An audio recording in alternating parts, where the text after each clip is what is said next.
Minas terrestres, el arma más horrible de la historia. 31 datos escalofriantes de las minas terrestres que debes saber. Cada 4 de abril se celebra el Día Internacional para la Concientización sobre las Minas, que por años ha sido una de las armas de guerra más insidiosas e indiscriminadas, especialmente las terrestres.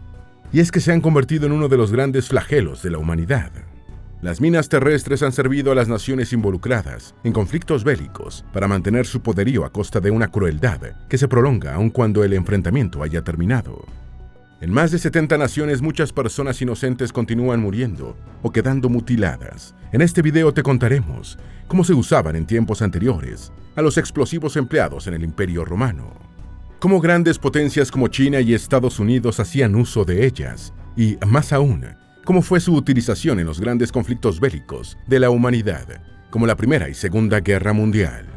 Antes de meternos a fondo, no te olvides de suscribirte a nuestro canal y activar las notificaciones para mantenerte al día con nuestras actualizaciones.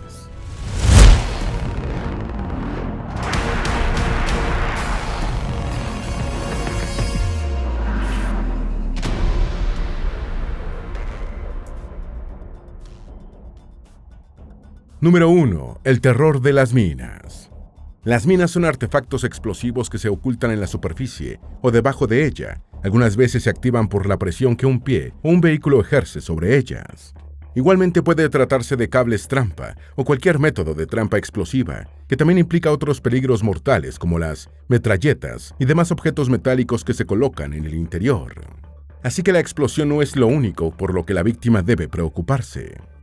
Número 2. Categorías de las minas terrestres.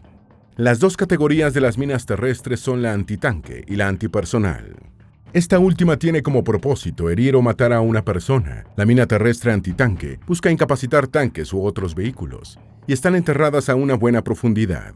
Las minas terrestres antitanque suelen ser más grandes que las antipersonal y para activarse necesitan de por lo menos 100 kilogramos de fuerza. Las minas terrestres antipersonales, al ser más pequeñas, se colocan unos 10 o 15 centímetros por debajo de la superficie y estallan con el más leve de los pasos. Primero se diseñaron las minas terrestres antitanque y después las minas terrestres antipersonales. Número 3. Los civiles son las víctimas más usuales. Las minas son producidas y colocadas en las guerras que entablan distintas naciones, que buscan el dominio de la mayor porción de tierras. También se han usado en actos de insurgencias. El objetivo son los adversarios, de los cuales muchos han muerto a causa de estas minas. Sin embargo, después de que cesa la guerra, los que pagan el precio más caro son los civiles que habitan el área y quienes mueren o quedan con daños severos. Número 4. Su uso en tiempos de los romanos. Aunque no usaban explosivos, durante miles de años los humanos hacían diferentes trampas que las víctimas activaban. El fin era el mismo: aniquilar al enemigo que se pusiera sobre ellas. Lo que vagamente pudiera considerarse como minas terrestres se originaron con los romanos conquistadores. Estos colocaban púas de madera en pozos que se escondían cuidadosamente. Las víctimas que pisaran sobre esos pozos pasarían aterradoras horas agonizando. Número 5. Los aterradores perfeccionamientos que hicieron los romanos. Entre los peligros puestos por los romanos había piezas de madera de 30 centímetros que en sus extremos tenían ganchos de hierro. También usaron lilia o lirios, nombre que recibió por su apariencia. Eran pozos en los que se colocaban troncos afilados en un patrón de 5 puntos.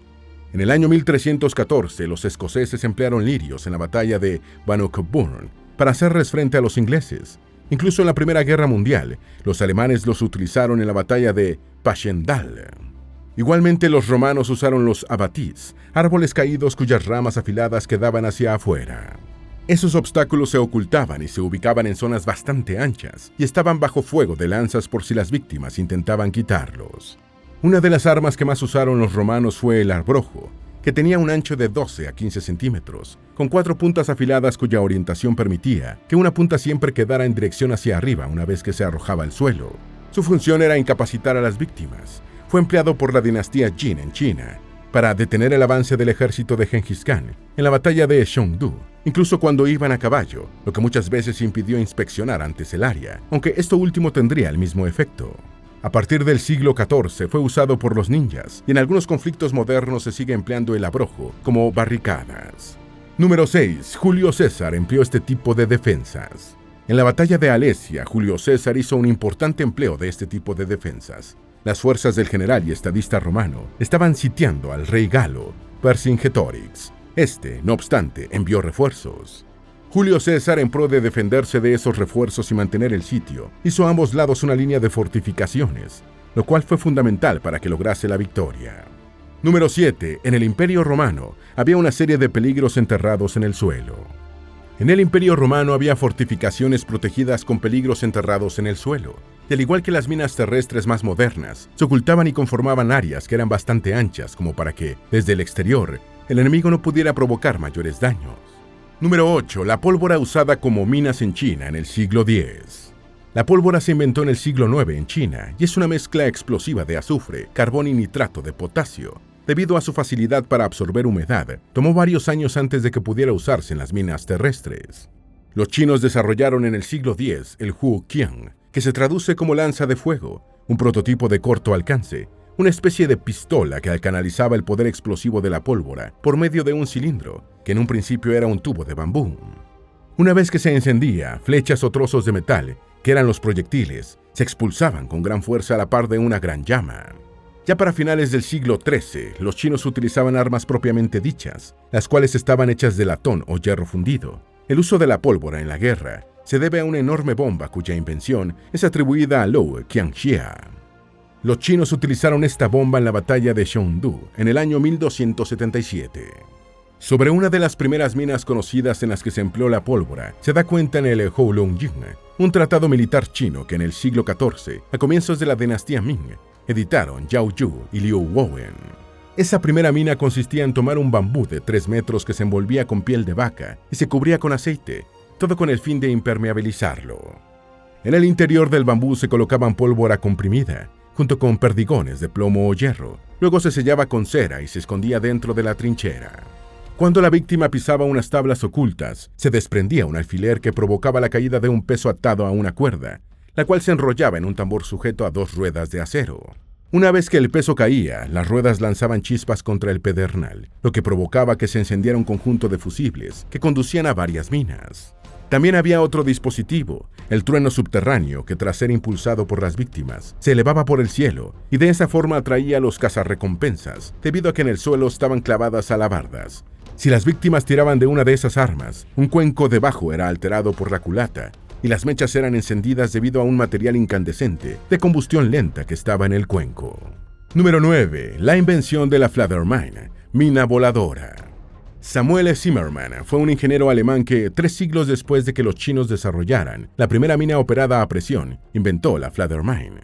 Esta mina voladora se desplegaba en la pendiente frente a un fuerte. Se trataba en sí de unos pocos kilos de pólvora negra que se enterraban cerca de la superficie y que se activaban cuando era pisada o cuando alguien se tropezaba con un cable que hacía un fuego de chispa.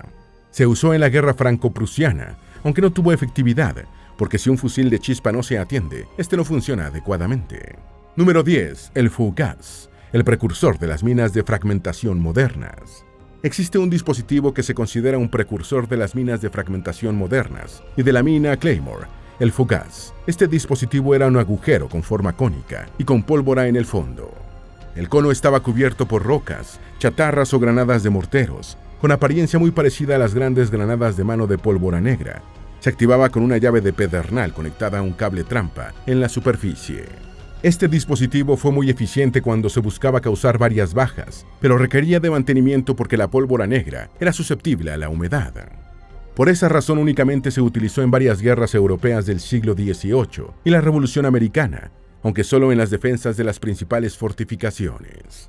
Número 11. Los cambios radicales en las minas terrestres. Los fusibles poco fiables y la susceptibilidad a la humedad de la pólvora eran grandes limitaciones de las minas terrestres. Eso llevó a que se inventara el fusible de seguridad. Después, debido al desarrollo de la electricidad, vendría la iniciación de comandos. Así, en vez de tener que esperar varios minutos a que se quemara un fusible, ya se contaba con la capacidad de detonar inmediatamente una carga, que se podía encender con una chispa gracias a una corriente eléctrica, que era enviada por un cable. Sin embargo, era una limitación que para encender un explosivo se requiriera de un fusil de chispa. A inicios del siglo XIX se desarrolló el casquete de percusión, lo que permitió que las minas operadas a presión durante la Guerra de Crimea que tuvo lugar entre los años 1853 y 1856, se desplegaran por tierra y mar. En la década de 1960 se desarrolló la Claymore, que vino a reemplazar el fugaz. Número 12. Las minas terrestres modernas aparecieron en la Guerra Civil de Estados Unidos. Fue en la Guerra Civil estadounidense donde por primera vez en la historia se emplearon las minas terrestres modernas, de alto explosivo fundido mecánicamente y activadas por las víctimas. En esta guerra, Gabriel J. Rains, general de brigada confederado, desplegó miles de torpedos, que eran en sí proyectiles de artillería con tapas de presión, y comenzaron a emplearse en 1862, en la batalla de Yorktown. En esta batalla murió el primer estadounidense a causa de una de estas minas escondida debajo del suelo. El hecho ocurrió específicamente en la península de Virginia, y la mina fue construida con el propósito de matar o mutilar a las tropas enemigas. 2 décadas antes, en el transcurso de las guerras Seminole, Rains había experimentado con trampas explosivas en Florida. Y para el final de la Guerra Civil estadounidense, unas 2.000 minas terrestres habían sido construidas y desplegadas en el campo, alrededor de Richmond. A la par, otros oficiales y soldados confederados desarrollaron igualmente una variedad de minas terrestres. Aunque las minas solamente causaron pocos cientos de bajas, tuvieron un efecto mucho mayor en lo moral, además de que lograron ralentizar el avance de las tropas de la Unión. El uso de minas fue catalogado como bárbaro en ambos bandos. Por eso los prisioneros confederados fueron obligados por los generales del ejército de la Unión a retirar las minas. Número 13. La nitrocelulosa, un explosivo hasta 4 veces más potente que la pólvora. Explosivos con mucho más poder que el de la pólvora fueron desarrollados a partir del siglo XIX.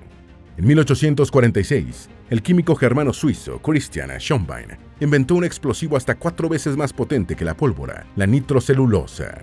No obstante, su fabricación resultó ser muy peligrosa, hasta que en 1865 el químico inglés Frederick Augustus Abel logró desarrollar un método seguro. Así, a partir de la década de 1870 y hasta la Primera Guerra Mundial, fue el explosivo más usado por el ejército británico. Por otra parte, la nitroglicerina fue inventada en 1847 por el químico italiano Ascanio Sobrero, pero con otro propósito: tratar la angina de pecho. Sin embargo, terminó resultando mucho más potente que el algodón pólvora. Eso sí, su uso era muy peligroso hasta que el químico ingeniero sueco Alfred Nobel logró no solo incorporarlo en una mezcla sólida denominada dinamita, sino que también creó un detonador seguro. Ahora bien, los militares continuaban prefiriendo el algodón pólvora, pues si la dinamita no se almacenaba con cuidado, podría formar cristales que la detonarían con facilidad. Número 14. El uso de las minas entre la Guerra Civil Americana y la Primera Guerra Mundial. Entre 1884 y 1885, los británicos emplearon las minas en la toma de Jartum, también en la Guerra de los Bóeres, que ocurrió entre 1899 y 1903. Entre 1904 y 1905, las fuerzas del Imperio japonés y las del ruso utilizaron las minas terrestres y las marinas, aunque estas últimas resultaron ser más efectivas al destruir varios acorazados, mientras que las terrestres afectaron más la moral. Número 15. Las minas terrestres se usaron a gran escala durante la Primera Guerra Mundial. Durante la Primera Guerra Mundial, las minas terrestres se usaron a gran escala y se desarrollaron las minas antipersonales para evitar que las fuerzas enemigas reutilizaran o eliminaran las minas antitanques. Se estallaron unos 1000 fragmentos de alta velocidad, un número considerable si se comparan con el promedio de 20 a 30 fragmentos que se estallaron en la Guerra Franco-Prusiana. Sin embargo, en la Primera Guerra Mundial, las minas antipersonales no fueron un factor de gran importancia, debido a que había defensas mucho más efectivas. Por ejemplo, la artillería de fuego rápido, las ametralladoras y el alambre de púas. En África, en lo que actualmente es Tanzania y Namibia, la guerra fue mucho más móvil. En el último periodo del conflicto, los británicos empezaron a romper las defensas de las trincheras con el uso de tanques. Esto hizo que las minas, junto con cañones antitanques, se convirtieran en la mejor respuesta de los alemanes. Así, el empleo de las minas improvisadas derivó en la producción de minas en masa, las cuales eran cajas de madera que se llenaban de algodón pólvora. De esa forma se estandarizaron los campos de minas con el propósito de detener el avance de grandes cantidades de tanques. Número 16. El explosivo más ventajoso para las minas terrestres después de la Primera Guerra Mundial, el trinitrotolueno. En 1863, el TNT o trinitrotolueno fue desarrollado por la industria química alemana. Era más difícil de detonar y capaz de soportar el impacto de los disparos de las piezas de artillería. Por varios motivos resultó ser muy ventajoso para las minas terrestres. Era liviano, barato para fabricar, no detonaba por el impacto de los proyectiles que caían cerca, La humedad no le afectaba, podía derretirse para llenar un recipiente de cualquier forma y resultó muy estable en una amplia gama de condiciones. Todo esto hizo que después de la Primera Guerra Mundial, el trinitrotolueno pasara a ser el explosivo estándar en las minas terrestres. Número 17. El desarrollo de las minas terrestres entre las dos guerras mundiales. Las minas terrestres fueron trabajadas un poco por parte de los futuros aliados, a diferencia de los alemanes, quienes desarrollaron las Steger Mines, o minas plateadas, que era una serie de minas antitanque. Los alemanes, además, crearon la primera mina delimitadora, la mina Shrapnel, o mina S, una mina antipersonal que usaron ampliamente en el segundo conflicto bélico mundial. Comenzaron a fabricarse en el año 1935 y jugaron un papel fundamental en las estrategias defensivas del Tercer Reich. Estas minas se activan por presión, cable o dispositivos eléctricos, luego saltan hasta la altura de la cintura y explotan. Tras la detonación, en todas las direcciones se esparcen miles de bolas de acero. Así los soldados que se encontraran dentro de un área aproximada de 260 metros cuadrados podían resultar afectados. Número 18. El uso de las minas terrestres aumentó mucho más en la Segunda Guerra Mundial.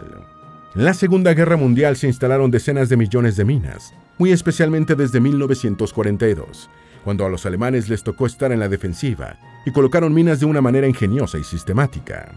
Al principio de la guerra las minas estaban cubiertas con metal y localizarlas era más fácil debido a los detectores de metales. Esto hizo que los alemanes desarrollaran minas con casquillos de madera. Muestra de ello fueron los Schumann 42 antipersonal y los Holzmine 42 antitanque. Finlandia fue el primer país en emplearlas cuando se enfrentaba a las fuerzas soviéticas, que superaban en capacidad a los finlandeses. Los soviéticos tenían más de 6.000 tanques, una cantidad que superaba 20 veces el número del que disponían los finlandeses. La línea Mannerheim se convirtió en su línea de defensa con minas, lo que también contemplaba las minas de fragmentación simples montadas en estacas. Los soviéticos terminaron por aprender cuánto valor tenían las minas. Debido a que el terreno abierto favorecía a los tanques, las minas en la Segunda Guerra Mundial se ubicaron particularmente en los desiertos del norte de África y las estepas de Europa del Este. Aunque tenían un inconveniente, el movimiento de los tanques estaba restringido a caminos y pistas, puesto que el terreno estaba dividido por lagos y bosques. A medida que los aliados hallaban formas para contrarrestar las minas, los alemanes creaban nuevos tipos y de esa manera aumentaron su producción. Una de las formas que idearon para evitar que las minas contraataques fuesen eliminadas eran rodearlas con minas S. Además, podían detectar cuando los soldados intentaban levantarlas, gracias a que agregaron dispositivos antimanipulación. Los alemanes fueron muy cuidadosos, al punto de que para colocar las minas, adoptaron un enfoque formal y registraron detalladamente la ubicación de cada una de ellas.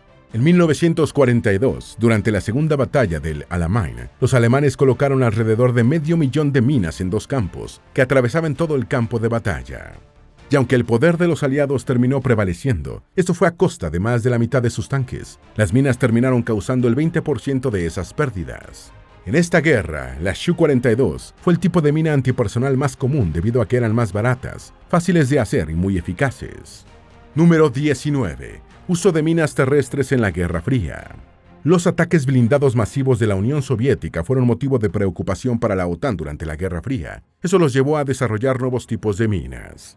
Así, los británicos crearon la Mark VII, una mina antitanque que se detonaba una vez que era presionada por segunda vez. Igualmente, crearon la número 7, la primera mina capaz de dispersarse. Para 1948 desarrollaron la mina antipersonal número 6, que no era fácil de percibir por los detectores de metales, ya que estaba hecha con metal mínimo y con un diámetro estrecho. Por su parte, los estadounidenses emplearon la M2 y la M16, que eran tipos de minas antipersonal de salto que se operaban por cable trampa. En cuanto a la mina antitanque, emplearon la M6. En el transcurso de la Guerra Fría tuvo lugar la Guerra de Corea, en la cual se enfrentaron Corea del Norte, apoyada por China y la Unión Soviética, y Corea del Sur, apoyada por Estados Unidos y los países aliados. En esta guerra las minas detenían con más facilidad los tanques, que eran menos efectivos por el terreno escarpado, los valles angostos, la cubierta forestal y la falta de caminos desarrollados. En la Guerra de Corea, y aunque solo estuvo disponible una vez que terminó este conflicto bélico, Estados Unidos desarrolló la mina M24. Después creó una mina de fragmentación direccional, la Claymore, la cual lanza bolas de acero con un arco de 60 grados y a 1200 metros por segundo, una velocidad muy letal. Y aunque también estuvo lista una vez que finalizó la Guerra de Corea, desarrollaron la M14, una mina operada a presión. Para los chinos, las minas antipersonales resultaron ser muy efectivas, aunque terminaron siendo un peligro para todos, pues estaban mal registradas y marcadas. En la década de los 50, los estadounidenses, a través de la operación Dawn Brook, analizaron qué tan viable era transportar minas por aire. Esto derivó en el desarrollo de las minas antipersonal de área amplia, además de la invención del Blue 43, Dragon Tooth y de las minas Gravas. Todas estas minas se desactivaban después de transcurrido cierto periodo. Entre 1967 y 1968 llegaron a producirse más de 37 millones de minas de grava. Número 20. Las minas terrestres causan daños aún después de terminar las guerras. El carácter devastador de las minas terrestres no cesa después de que terminan los conflictos bélicos, donde se usaron. Pueden permanecer activas durante más de 50 años. Esas minas han cobrado, cada año, la vida de civiles inocentes, incluidos niños. Gilles Zuley es fotógrafo documental, sobreviviente de minas terrestres y defensor mundial de las Naciones Unidas para las personas con discapacidad en situaciones de conflicto y consolidación de la paz. Zuley tiene desgarradoras historias de infantes que mientras jugaban o iban a la escuela, terminaron mutilados por estas minas terrestres. Por ejemplo, Minja, quien nació después de la guerra de Angola, perdió en 2009 el brazo izquierdo y la vista. En 1993, y de acuerdo con las Naciones Unidas, en todo el mundo se habían logrado extraer 80.000 minas. Número 21. De 80 a 110 millones de minas terrestres son una amenaza para varias personas. Unos 2.5 millones de minas se han producido, lo que, en combinación con la última encuesta mundial de Estados Unidos, incrementa la estimación mundial de 80 a 110 millones de minas terrestres, las cuales tienen la capacidad de herir o matar a varias personas. Los esfuerzos que se hacen para destruir las minas no solo resultan costosos, sino también laboriosamente lentos, y lo peor es que terminan siendo más caros debido a las vidas humanas que siguen cobrando. Patrick Blackden, general de brigada retirado y experto en remoción de minas de la ONU, manifestó: "Estamos perdiendo la batalla". Entre 50.000 y 100.000 millones de dólares se calcula que llevaría a remover las minas que existen actualmente. Se han destruido más de 2.2 millones de minas antipersonal y 250.000 antitanque. Número 22. ¿Qué tipo de actividades impiden las minas terrestres?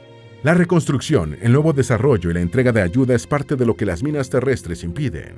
Afectan a muchas personas pobres del planeta, pues dificulta que tengan acceso a la siembra de tierras cultivables, al agua, a las escuelas, mercados, trabajos, etc. Número 23. Las minas terrestres implican una carga para los sistemas de salud. Las minas terrestres significan una carga para los sistemas de salud, incluso en los países desarrollados.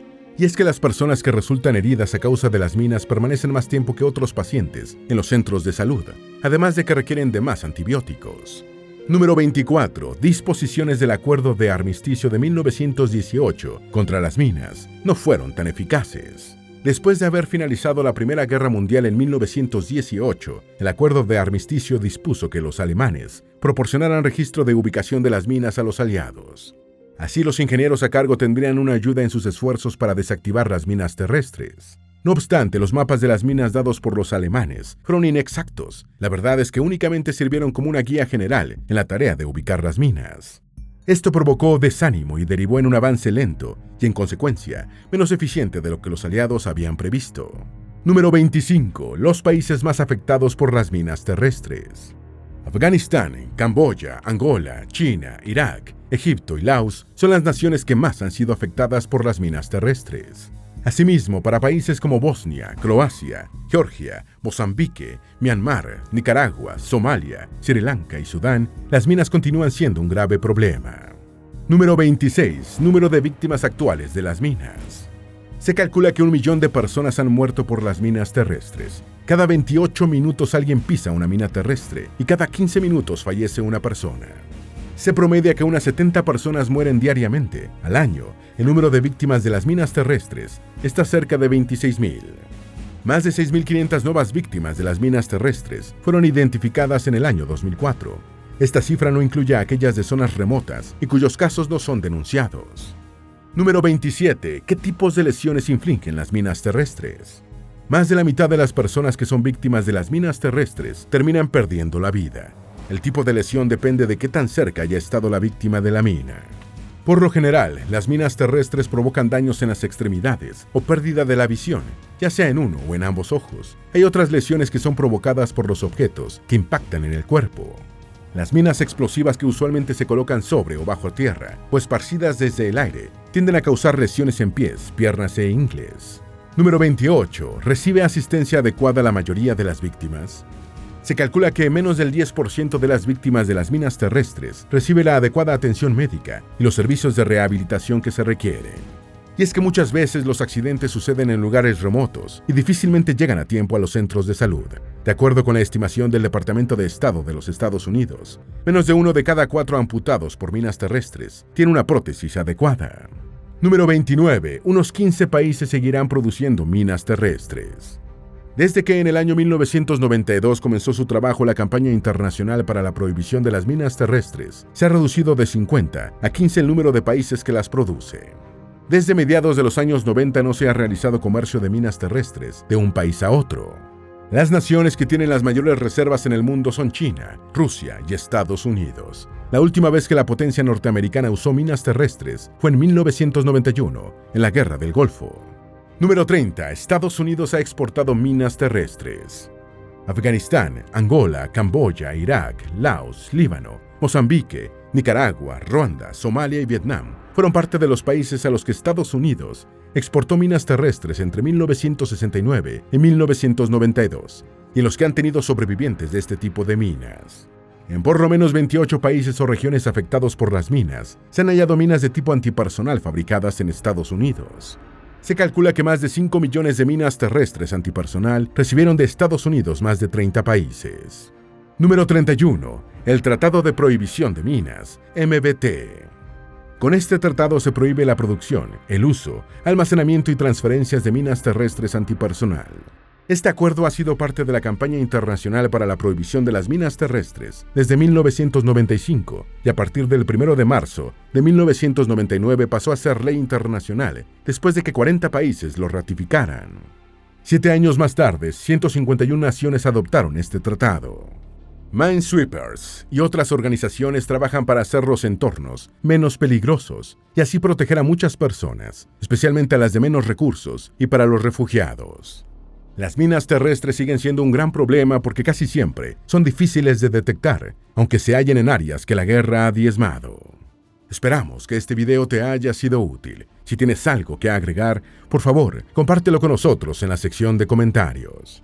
Dale me gusta a este video y envíale el enlace a tus familiares y a tus mejores amigos para que también sepan de estos 31 datos sobre las minas terrestres. Si eres nuevo en nuestro canal, no olvides suscribirte. No se te olvide seguirnos en todas nuestras redes sociales que van a estar aquí abajo en la descripción. Recuerda, un pueblo que no conoce su historia está condenado a repetirla.